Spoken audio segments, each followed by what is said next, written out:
Mula lang naman lahat ng kaguluhan na ito noong mangarap ang ating Vice Presidente na maging presidente ng maaga.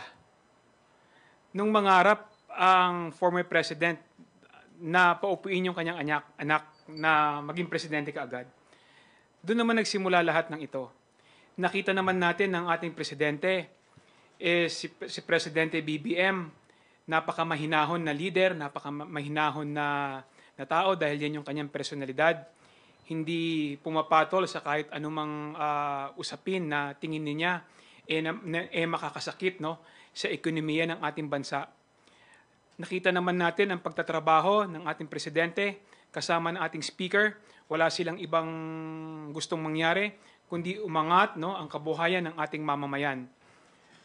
Kung wala lang sanang maagang nangarap, wala lang sanang maagang nag-ambisyon na maging presidente, tahimik naman ang lahat. So, yung mga nangyayaring usapin na ito ngayon, alam naman natin pare-parehas kung ano yung pinagmulan.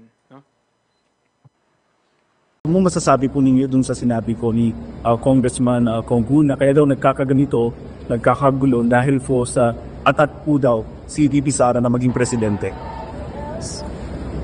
Atat si Umday Sara na maging presidente?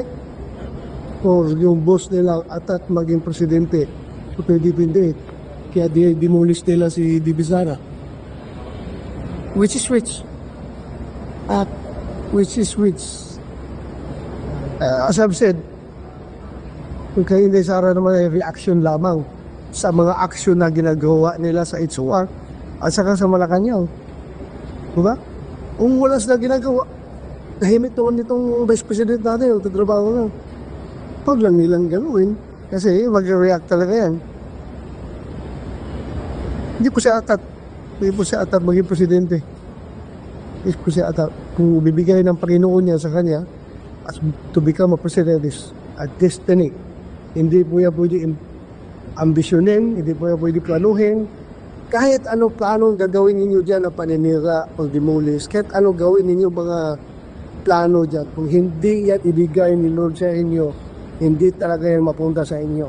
Ang taong bayan ang nagbigay ng mandato at otoridad kay Sara Duterte mula sa isang halalan na popular na nilaukan ng milyong-milyong Pilipino. Taong bayan lang ang pwedeng magbawi ng totoong kapangyarihan na ibinigay kay Sara Duterte. Not even ang mga buhaya at mga mandarambong na mga kongresistang alipores ni Martin Romualdez